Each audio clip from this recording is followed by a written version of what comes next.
سورہ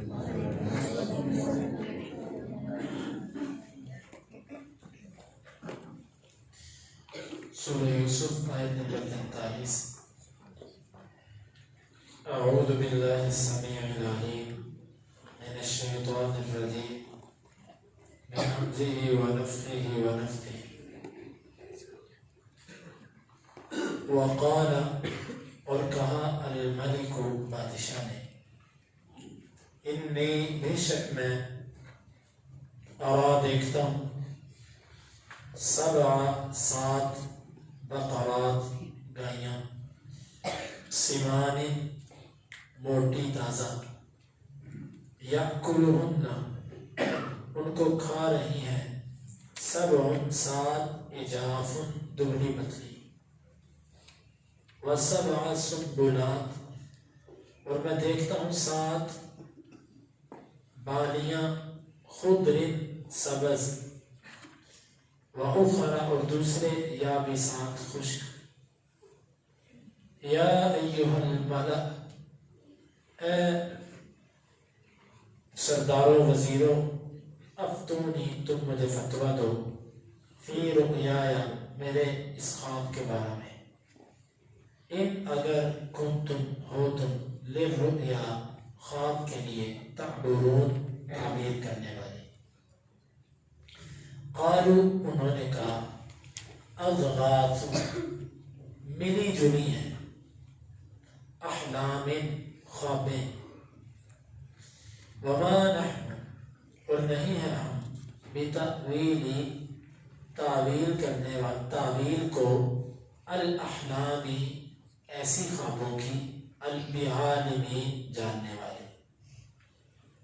وقال، اور کہا، الذی، اس شخص نے، نجا، جس نے نجات پائی تھی، منہما، ان دونوں میں سے، وادکر، اور اس نے یاد کیا، بعد امہ، ایک مدت کے بعد، انا، میں، انبئکم، تم کو خبر دوں گا، بتأویلہ، اس کی تعبیر کی، فارسلوا، پس تم مجھے بھیجو. یوسف، ایوہا، اے الصدیق، سچے، افتنا، تو ہمیں فتویٰ دے، فی 7 بقرات، 7 گائیوں کے بارے میں، سمان، موٹی تازہ، یأکلہن، ان کو کھا رہی ہیں، 7 عجاف، دبلی پتلی، و7 سنبلات، اور 7 بالیوں کے بارے میں، خضر، سبز، وأخر، اور دوسرے، یابسات، خشک، لعلی، تاکہ میں، ارجعو، لوٹوں، الی الناس، لوگوں کی طرف، لعلہم، تاکہ وہ، یعلمون، جان لیں. قال، انہوں نے کہا، تزرعون، تم بو گے، 7 سنین، 7 سال، دأبا، لگاتار، تم کھیتی باڑی کرو گے 7 سال لگاتار. فما، پس جو، حصدتم، تم کاٹو، فذروہ، پس اس کو چھوڑ دو، فی سنبلہ، اس کی بالی میں، الا، مگر، قلیلا، تھوڑا سا، مما، اس میں سے، تأکلون، جس کو تم کھاتے ہو. ثم، پھر، یأتی، آئے گا، من بعد ذلک، اس کے بعد، 7 شداد، سخت، یأکلنا، وہ کھا جائیں گے، ما، ان سالوں کو، ان چیزوں کو، قدمتم، تم نے محفوظ کیا، لہن، ان سالوں کے لیے، الا، مگر، قلیلا، بہت تھوڑا، مما، اس میں سے، تحصنون، جو تم محفوظ کر چکے ہوگے. ثم، پھر، یأتی، آئے گا، من بعد ذلک، اس کے بعد، عام، ایک سال، فیہ، اس میں، یغاث، بارش دیے جائیں گے، الناس، لوگ، وفیہ، اور اس میں، یعصرون، وہ نچوڑیں گے. وقال الملک انی ارى 7 بقرات سمان، اور بادشاہ نے کہا، میں 7 موٹی تازہ گائیاں دیکھتا ہوں، یأکلہن 7 عجاف، ان کو کھا رہی ہیں 7 دبلی پتلی، و7 سنبلات، خضر، وأخر یابسات، اور میں دیکھتا ہوں 7 سبز وادیوں کو اور دوسری خشک کو. یا ایھا الملأ افتونی فی رؤیایا ان کنتم للرؤیا تعبرون. اے میرے تعبیر کرنے والوں، وزیروں، سرداروں، تم میری خواب کے بارے میں مجھے فتویٰ دو اگر تم خوابوں کی تعبیر کرتے ہو. قالوا اضغاث احلام، انہوں نے کہا یہ ملی جلی خلط بلط خوابیں ہیں. وما نحن بتأویل الاحلام بعالمین، اور ہم ایسی خلط بلط خوابوں کی تعبیر کو جاننے والے نہیں ہیں. وقال الذی نجا منہما وادکر بعضہما، اور اس نے کہا جس نے ان دونوں میں سے نجات پائی تھی اور اس نے یاد کیا ایک مدت کے بعد، انا انبئکم بتأویلہ فارسلون، میں تم کو اس کی تعبیر بتلاتا ہوں بس تم مجھے بھیجو. یوسف ایھا الصدیق افتنا فی 7 بقرات سمان یأکلہن 7 عجاف و7 سنبلات خضر وأخر یابسات. یوسف اے سچے، ہمیں فتویٰ دو 7 موٹی تازی گائیوں کے بارے میں، ان کو کھا رہی ہیں 7 دبلی پتلی گائیں، اور 7 سٹوں کے بارے میں جو سبز ہیں دوسرے خشک ہیں، ان کے بارے میں فتویٰ دو. لعلی ارجع الی الناس لعلہم یعلمون، تاکہ میں لوگوں کی طرف واپس جاؤں اور وہ جان لیں. قال تزرعون 7 سنین دأبا، کہا کہ تم 7 سال مسلسل کھیتی باڑی کرو گے. فما حصدتم فذروه فی سنبلہ الا قلیلا مما تأکلون، پس جو تم کاٹو اس کو اس کی بالی میں ہی رہنے دو، ہاں تھوڑا سا جو تم کھانا چاہو اس کو نکالو. ثم یأتی من بعد ذلک 7 شداد، پھر اس کے بعد 7 سخت سال آئیں گے. یأکلن ما قدمتم لہن الا قلیلا مما تحصنون، وہ کھا جائیں گے ان کو جو تم نے محفوظ کیا، جو تم نے آگے بھیجا، مگر تھوڑا سا جو تم محفوظ کر چکے ہو. ثم یأتی من بعد ذلک عام فیہ یغاث الناس وفیہ یعصرون، پھر اس کے بعد ایک ایسا سال آئے گا اس میں لوگ بارش دیے جائیں گے اور اس میں لوگ نچوڑ کے پیئیں گے. اللہ تعالیٰ نے یوسف علیہ السلام کو باعزت طریقے سے نکالنے کے لیے اس خواب کو ذریعہ بنایا. بادشاہ کو اللہ تعالیٰ نے ایسی خواب دکھائی اور وہ خواب بادشاہ کے ذہن کے اندر اہمیت اختیار کر گئی کہ یہ خواب اہم ہے. حالانکہ عام طور پر بادشاہوں کا مزاج یہ ہوتا ہے کہ جیسی ان کو بات وزیر مشیر کہہ دیتے ہیں اس پر یقین کر لیتے ہیں. لیکن وزیروں نے کہا بھی کہ بادشاہ سلامت یہ ایسی فضول قسم کی خواب، لیکن بادشاہ کے ذہن سے یہ بات نکلی نہ، بس اللہ نے اس کا بھی ذریعہ بنایا، اہمیت اختیار کر لی ہے. اس نے خواب دیکھنے کے بعد اپنے تعبیر کرنے والے سارے جتنے تھے اس کی دسترس میں سب کو اکٹھا کیا اور ان سے کہا لو بھی مجھے ایک خواب آیا ہے تم اس کی تعبیر کرو. سب نے سننے کے بعد بجائے اس کے کہ وہ اپنی کمزوری کا اعتراف کریں، کیونکہ جو تکلف کرنے والی اور درباری قسم کے لوگ ہوتے ہیں نا، انہوں نے ہر بات کا جواب ضرور دینا ہوتا ہے، یا جو اپنے کم علمی کے باوجود اپنے آپ کو بہت بڑا ظاہر کرتے ہیں، ان کی زبان سے آپ کبھی نہیں سنیں گے کہ مجھے اس کا نہیں پتا، وہ آپ کو جواب ضرور دے ہی دیں گے چاہے غلط دے. انہوں نے اپنی جہالت چھپانے کے لیے بادشاہ کو کہا کہ بادشاہ سلامت یہ تو بڑا گندا قسم کی خوابیں ہیں. اضغاث یہ ضغص کی جمع ہے. ابن جریر طبری رحمہ اللہ نے لکھا کہ آپ زمین پر اگی ہوئی گھاس کی یوں ایک مٹھی بھریں اور اس کو کھینچیں، اس گھاس کے ساتھ جو تنکے اور جو اس طرح کی چیزیں آ جاتی ہیں اس کو بس گھاس کہتے ہیں.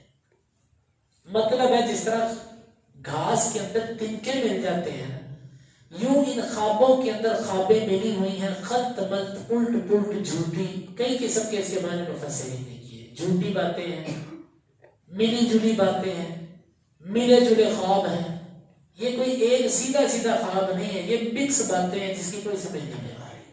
اور ہم ایسی خوابوں کی تعبیر نہیں کیا کرتے ہیں، تو سیدھی سیدھی خوابوں کی تعبیر کرتے ہیں. یعنی ناچ نہ جانے آنگن ٹیڑھا. بادشاہ کے خواب کی تعبیر نہیں آتی تھی تو الٹا اس کے خواب میں نقص نکال دیے کہ ادھر خواب ہی ٹھیک ہے، تو صحیح خواب دے پھر تعبیر کرے. بہرحال اللہ تعالیٰ نے اس میں یوسف علیہ السلام کی عزت بھی رکھی تھی، کیونکہ اگر سیدھا خواب یوسف علیہ السلام کے پاس آ جاتا اور وہ اس کی تعبیر بیان کر دیتے تو شاید بادشاہ کے دل میں یوسف کے لیے اتنی قدر نہ آتی جتنی اب آئی کہ اس کے سارے وزیر بشیر فیل ہو گئے، اب یوسف علیہ السلام کے پاس خواب ہے۔ اور یہ اللہ تعالیٰ کا طریقہ ہے کہ بعض دفعہ وہ ایسے کرتا ہے، وہ ایسے کرتا ہے جس طرح کہ اللہ تعالیٰ نے آدم علیہ السلام کو جب پیدا کیا تو فرشتوں نے کہا کہ اللہ تم اس کو کس لیے پیدا کر رہا ہے؟ تو اللہ تعالیٰ نے فرمایا کہ مجھے پتا ہے تم نہیں جانتے۔ اللہ تعالیٰ نے کچھ چیزوں کے بارے میں کہا کہ ان کے نام بتاؤ، فرشتوں سے پہلے سوال کیا، فرشتوں کو نہیں ہے۔ اللہ نے کہا آدم اب تم بتاؤ، آدم نے بتا دیا۔ یوں پہلے فرشتوں سے سوال کیا، اس کے بعد آدم سے سوال کیا۔ فرشتوں کے دل میں اہمیت بیٹھ گئی تھی، واقعی جو چیز ہمیں نہیں آتی تھی وہ اس کو آئی۔ اگر سیدھا آدم سے سوال ہوتا تو شاید اس طرح اہمیت نہ بیٹھتی آدم کی۔ اور اسی طرح قیامت کے دن بھی یہ اللہ تعالیٰ کا طریقہ ہے کسی کی اہمیت بٹھانے کا۔ قیامت کے دن بھی اللہ تعالیٰ جب سفارش کا موقع آئے گا، اللہ تعالیٰ پہلے آدم کے پاس لوگوں کو بھیجے گا، پھر نوح کے پاس، پھر ابراہیم کے پاس، پھر موسیٰ کے پاس، پھر عیسیٰ کے پاس علیہ السلام۔ ان سب نبیوں کے پاس جائیں گے، آخر میں ہمارے نبی صلی اللہ علیہ وسلم کے پاس آئیں گے، تاکہ لوگوں کو اہمیت کا اندازہ ہو جائے کہ اس نبی کی کتنی اہمیت ہے۔ تو یہ اللہ تعالیٰ کا طریقہ ہے، وہی طریقہ یہاں پر چلا۔ پہلے یہ خواب تمام وزیروں بشیروں پر پیش ہوئی، تمام اس وقت کے جو تعبیریں کرنے والے تھے ان پر پیش ہوئی کہ کرو اس کی تعبیر، سب کے سب عاجز آ گئے۔ اب بادشاہ کے دل میں خواب مزید اہمیت اختیار کر گئی۔ پھر اس موقع پر یہ مکہ بھی موجود تھا، یہ وہاں پر موجود تھا تو وَذَّكَرَ بَعْدَ أُمَّةٍ، اب اس نے ایک مدت کے بعد یاد کیا۔ کس کو؟ وہ یوسف کی جو بات یہ بھول چکا تھا نا، اور یوسف کو جو یہ بھول چکا تھا، اس کو ایک مدت کے بعد وہ یاد آیا یوسف، کہ وہ یوسف بھی ایک آدمی تھا۔ پھر اس کو اور باتیں بھی یاد آئیں۔ خیر یوسف علیہ السلام جب اس کو یاد آئے تو اس نے آگے سے کہا مجھے جناب اجازت دیں، میں آپ کو اس کی تعبیر بتلاتا ہوں، فارسلون، آپ مجھے بھیجو۔ ٹھیک ہے، بادشاہ کو تو خواب کی تعبیر چاہیے تھی، اس نے کہا جاؤ مجھے اس کی تعبیر چاہیے۔ یہ بندہ آیا۔ اب یہاں پر آپ اندازہ کیجئے اس آیت مبارکہ میں کتنے سبق ہیں۔ آتے سار یوسف ایھا الصدیق، یوسف اے سچے۔ یہاں سے پہلی بات تو یہ نکلتی ہے کہ انسان جس کے ساتھ 4 دن گزارے اس کا کردار اور اس کا اخلاق ایسا ہونا چاہیے کہ بندہ جب بھی اس کو یاد کرے اچھے لفظوں سے یاد کرے۔ اس بندے نے یوسف علیہ السلام کے ساتھ جیل میں دن بھی گزارے، رات بھی گزارے۔ ہم لوگوں کا مزاج یہ ہے کہ جو بندہ 4 دن ہمارے ساتھ رہ لے نا، 4 دن 24 گھنٹے دن رات ہمارے ساتھ رہے، ہم اپنا اصلیت اس کو دکھا دیتے کہ ہم ہے کیا، پھر وہ ہمیں معزز لفظوں سے یاد نہیں کرتا۔ اس نے یوسف علیہ السلام کے ساتھ دن رات گزارے، لیکن اس نے تبصرہ کیسا کیا، یوسف ایھا الصدیق۔ انسان کو اپنے دوستوں کے ساتھ بھی وقار کے اندر رہنا چاہیے، اپنے احباب کے اندر، اپنے کاروباری معاملات کے اندر بھی اخلاق اور کردار کی حدوں کو تجاوز نہیں کرنا چاہیے۔ کتنا اچھا اس نے تبصرہ کیا، یوسف ایھا الصدیق، یہ گواہی تھی پوری کہ ہم نے تجھے سچے پایا، اور سچے یوسف۔ افتنا فی سبع بقرات سمان، دیکھو یہ ہوتے ہیں غرض کے بندے۔ یوسف علیہ السلام کو آ کے نہ اس نے کوئی معذرت کی، نہ اس نے کوئی عذر پیش کیا، یہ نہیں کہا سوری معذرت جناب میں بھول گیا تھا، آپ نے مجھے ایک کام کہا تھا، جناب بڑی معذرت، کچھ بھی نہیں۔ آ کر اگلی بات کرنے، افتنا فی سبع بقرات سمان، سوال کر دیا۔ اور یوسف علیہ السلام کی وسعت ظرفی دیکھیں، نہ اس سے منہ موڑا، نہ اس سے ناراض ہوئے، نہ اس کو کچھ ڈانٹا کہ جا میں نے تجھے ایک کام کہا تھا، میرا کام تو نے کیا نہیں اور دوبارہ ضرورت پڑی تو پھر آ گیا۔ بڑا پن یہی ہوتا ہے، بڑے لوگوں کی عادت یہی ہے کہ وہ اپنے احسانات کا بدلہ ان سے نہیں لینا چاہتے۔ کوئی کر دے تو ٹھیک، نہ کرے تو بھی ٹھیک، وہ اپنے احسانات اور اپنی نیکیوں کا بدلہ اللہ سے لینا چاہتے ہیں۔ اب یوسف علیہ السلام کا بڑا پن دیکھے، کوئی تانا اس کو نہیں دیا، اور اس بندے نے فوری طور پہ حال چال بھی نہیں پوچھا، کچھ بھی نہیں. خیر محسنین، احسان کرنے والے دنیا کے اندر وہ ایسے مزاج کے ہوتے ہیں، اور غرض والے لوگ جو ہوتے ہیں وہ اس مزاج کے ہوتے ہیں. دوبارہ جب بھی ضرورت پڑے اپنی غرض کے لیے بس گئے، بس دوسرے نے کوئی کام کہہ دیا اس کی کوئی پرواہ نہیں، میرے پاس وقت نہیں ہے اس کے لیے. یہ ہوتے ہیں مطلب کے بندے. اس لیے یوسف علیہ السلام کو خواب سنائی. خواب کا ایک اصول یہ ہے کہ جس طرح خواب ہو اسی طرح سنانی چاہیے. آپ تھوڑی سی بھی آگے پیچھے کریں کہ اس کی تعبیر میں فرق آ سکتا ہے. اب اس نے یوسف علیہ السلام کو خواب سنائے من وعن، اسی طرح جس طرح بادشاہ نے بیان کی تھی.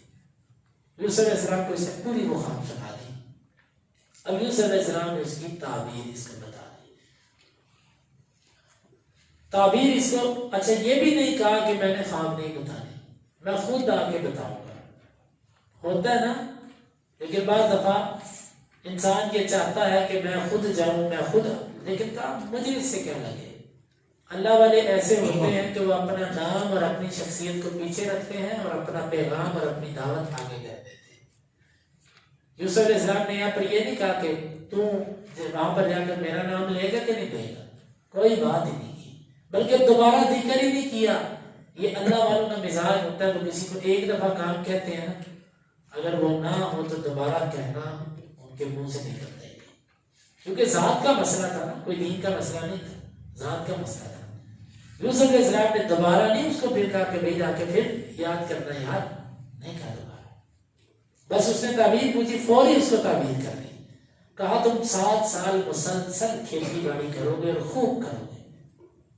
یہ 7 سال کھیتی باڑی کہاں سے علی مفسرین نے لکھا کہ 7 سال 7 موٹی گائیوں کو تعبیر کی 7 فصلوں سے، 7 سالہ فصلوں سے، کہ جانور کھائیں گے پیئیں گے موٹے تازے ہوں گے، انسان بھی کھائے پیے گا. یہ موٹا تازہ ہونا خوشحالی کی علامت ہے کہ 7 سال تک جو ہے وہ خوشحالی رہے گی. اور دبلی پتلی گائیاں، جب انسانوں کو کھانے کو کچھ نہیں ملے گا تو جانوروں کو کہاں سے ملے گا. دبلی پتلی گائیوں سے یوں استدلال کیا کہ پھر 7 سال ہوں گے جو دبلے پتلے جانور ہو جائیں گے اس میں، یعنی قحط سالی ہوگی، کسی کو کھانے کو کچھ نہیں ملے گا. اور یہی تعبیر انہوں نے فصلوں سے کی. 7 سبز بالیاں کہ 7 سال تک سبزہ خوب ہوگا، اور 7 خشک یعنی 7 سال جب ہوں گے تو جو تم بیج ڈالو گے وہ بھی نہیں نکلے گا، تمہارا بیج بھی ضائع ہو جائے گا. یہ یوسف علیہ السلام نے تعبیر کی. گائیوں سے سال مراد لیے اور بالیوں سے فصلیں مراد لی. تعبیر اسی چیز کا نام ہوتا ہے، اشارے کرنے سے یہ چیز سمجھی جاتی ہے. خواب کی تعبیر تو بتلا دی، لیکن جو محسنین ہوتے ہیں نا، ان کا مزاج یہ ہوتا ہے، یہ خالی تعبیر نہیں بتلاتے بلکہ کچھ نہ کچھ تدبیر بھی ساتھ کرتے ہیں. خالی تعبیر نہیں بتائی، ساتھ تدبیر بھی بتا دی کہ بھئی اسے بچنے کا یہ طریقہ ہے. ہمارے نبی صلی اللہ علیہ وسلم کا بھی مزاج مبارک ایسا تھا.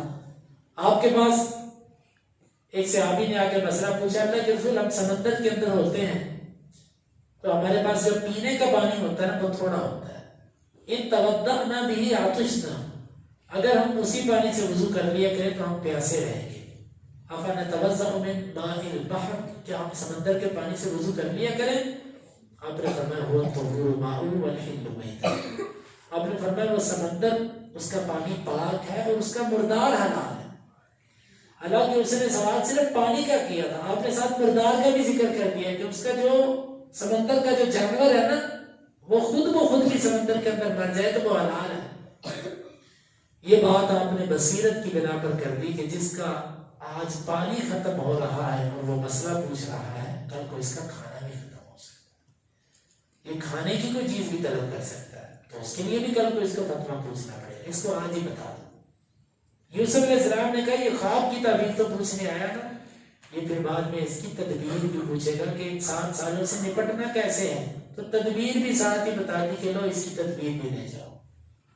تدبیر اس کی کیا ہے کہ جو تم فصل کاٹو گے نا ان سالوں میں، اس کو اس کی بالیوں سے باہر نہیں نکالنا. بالیوں سے مراد گندم ہے نا، گندم ہے، چاول ہے، ایک ایک دانے کو اللہ نے ایسے پیک کیا ہے کہ دنیا کی کوئی پیکنگ والی مشین اس طرح پیکنگ نہیں کر سکتی۔ تم نے اس چھلکے سے اس گندم کے دانے کو باہر نہیں نکالنا، جو اس کے اوپر اس سے باہر نہیں نکالنا، اس کے اندر ہے۔ ہاں اتنے دانوں کو چھلکوں سے باہر نکالنا جتنے تم نے اس سال کھانے ہیں، بس باقی ذخیرہ کر دو۔ یہ ذخیرہ اندوزی کا وہ طریقہ جو یوسف علیہ السلام نے ہزاروں سال پہلے بتایا، آج بھی سائنس اسی پر کھڑی ہے۔ آپ اگر گندم کو، چاول کو اس چھلکے سے باہر نہیں نکالتے تو اس کو کبھی کیڑا نہیں لگے گا۔ نکالیں گے باہر، جتنی بھی گولیاں رکھیں گے بعض دفعہ اس کو کیڑا لگ جاتا ہے۔ منجی ہے، گندم ہے، اسی طرح پڑا رہنے دو، باہر پڑا رہنے دو، کوئی اس کو کچھ نہیں۔ اللہ کی پیکنگ ایسی ہے کہ اس کو کوئی سراغ نہیں کر سکتا۔ ہاں جب باہر نکال لو گے پھر آپ کو گولیاں بھی رکھنی پڑیں گی اور بڑا کچھ کرنا پڑے گا۔ یوسف علیہ السلام نے کہا تم نے اس کو بالیوں سے باہر نہیں نکالنا، ہاں اتنے دانے نکالنے جتنے تم نے کھانے ہیں، باقی اسی طرح پڑے رہنے دو، جمع کرتے جاؤ، جمع کرتے جاؤ۔ پھر تمہیں 7 سالوں کے بعد انہی 7 سالوں کے جمع کیے ہوئے دانے تمہیں اگلے 7 سالوں میں کھانے پڑیں گے۔ دیکھیں اللہ تعالیٰ نے کیسا یوسف علیہ السلام سے تعبیر کروائی۔ باقی انشاءاللہ وہ تفصیل کل آ رہی ہے، اس کے بارے میں انشاءاللہ ہم بتائیں گے کہ بادشاہ نے کہا کہ جس نے یہ تدبیر بتائی ہے نا، یہ نظام بھی وہی چلا سکتا ہے۔ اور بادشاہ کا ایک خواب یوسف کے جیل سے باہر آنے کا بھی باعث بنا، اور یہی خواب اپنے باپ سے دوبارہ ملاقات کا بھی باعث بنا۔ کیوں جب ہر جگہ قحط سالی ہوئی تو انہی 7 سالوں کے اندر بھائی بھی گندم لینے کے لیے آئے، بھائی بھی غلہ لینے کے لیے انہی 7 سالوں میں آئے۔ گویا کہ یہی خواب باپ سے ملانے کا بھی ذریعہ بنی اور یہی خواب جیل سے نکالنے کا بھی ذریعہ بنی۔ تو یہ کہا کہ تم اس طرح کرو۔ جب یہ بندہ گیا اور پھر ساتھ یہ کہا ثم یأتی من بعد ذلك سبع شداد یأکلن ما قدمتم لهن الا قلیلا مما تحصنون۔ 7 سال میں بڑے سخت آئیں گے، ان 7 سالوں میں تم وہی کھاؤ گے جو تم نے ذخیرہ کیا ہوگا، کر لو گے تو کھاؤ گے، نہیں کرو گے تو بھوکے مرو گے۔ تعبیر بھی بتا دی، تدبیر بھی بتا دی، ساتھ خوشخبری بھی دی۔ ثم یأتی من بعد ذلك عام، ہاں پھر ان 7 سالوں کے بعد پھر ایک سال آئے گا، ایسا سال ہوگا اس کے اندر بارشیں ہوں گی۔ جب بارشیں ہوں گی تو فصلیں زیادہ ہوں گی، اناج زیادہ ہوگا۔ وفیہ عصرون، جب پھل زیادہ ہوتا ہے تو انسان پھر نچوڑ نچوڑ کے اس کا جوس نکال کے پیتا ہے، اور جب پھل تھوڑا ہوتا ہے پھر انسان اس کے جوس نہیں نکالتا، ویسا نہیں ہوتا ہے۔ اتنا وافر ہوگا کہ تم نچوڑو گے، بعض نے اس کا کہا تم دودھ دوہو گے جانوروں کا، یہ بھی سب کچھ معنی قرآن کیا جا سکتا ہے۔ یعنی اتنے وافر پھل ہوں گے کہ ہر پھل کا تم پھونک پھینکو گے اور اس کا جوس نکال کر تم استعمال کرو گے۔ یہ یوسف علیہ السلام نے یہ بات کہاں سے نکالی کہ کیونکہ خواب کے اندر تو 1 سال کا ذکر نہیں ہے، خواب کے اندر تو 7 گائیں اور 7 بالیاں ان کا ذکر ہے۔ اس 8ویں سال کو یوسف علیہ السلام نے کہاں سے نکالا؟ تو یہ مفسرین نے لکھا کہ 7 کے بعد بھی اگر قحط سالی ہوتی تو پھر 7 کا عدد ذکر کرنے کا مقصد ہی نہیں تھا۔ معلوم ہوتا ہے 7 کے بعد قحط سالی نہیں رہے گی، وہاں سے یوسف علیہ السلام نے یہ تعبیر نکالی۔ یہ تعبیر ایک اللہ کی طرف سے دیا ہوا علم ہوتا ہے۔ بعض دفعہ ایک بندہ کہتا ہے میں نے اذان سنی ہے، میں نے آواز سنی ہے، اس کی تعبیر ہوتی ہے کہ تم چوری کرو گے۔ بعض دفعہ ایک بندہ کہتا ہے میں نے اذان سنی ہے، اس کی تعبیر ہوتی ہے کہ تم حج کرنے جاؤ گے۔ بعض دفعہ ایک بندہ کہتا ہے میں نے اذان سنی ہے، اس کی تعبیر ہوتی ہے تم راہ حق کی طرف آ جاؤ گے۔ یہ تعبیریں ایک علم ہے، ایک خواب کی، ہر بندہ ایک ہی خواب 4 بندوں کو آئے تو 4 بندوں کے اعتبار سے اس کی تعبیر میں فرق ہوتا ہے، ایک تعبیر نہیں ہوتی ایسی۔ اب یہ کتنی زبردست تعبیر یوسف علیہ السلام نے کی۔ جب یہ تعبیر وہ بندہ لے کر گیا، بادشاہ کو پتہ چلا تو بادشاہ تو اش کر اٹھا کہ یہ کیسی زبردست تعبیر کی گئی ہے، اور یہ کس نے کی ہے؟ یہ وہی بندہ ہے جس کو تم نے کئی سال پہلے جیل کے اندر ڈالا تھا۔ پھر اس نے یوسف علیہ السلام کو بلایا اور یوسف علیہ السلام نے پھر آنے سے انکار کر دیا کہ نہیں ابھی نہیں میں باہر آؤں گا، پہلے والے جو کیس ہے نا ان کو نپٹاؤ۔ پھر یوسف علیہ السلام کیسے باہر آئے اور پھر اس کے بعد بھائیوں کے ساتھ معاملہ چل نکلا۔ وہ انتہائی دلچسپ معاملہ ہے. انشاءاللہ وہ کل کے درس میں اللہ تعالیٰ سے دعا ہے کہ اللہ تعالیٰ ہمیں آیات کو سمجھنے کی اور ان کے تقاضوں کو پورا کرنے کی توفیق عطا فرمائے.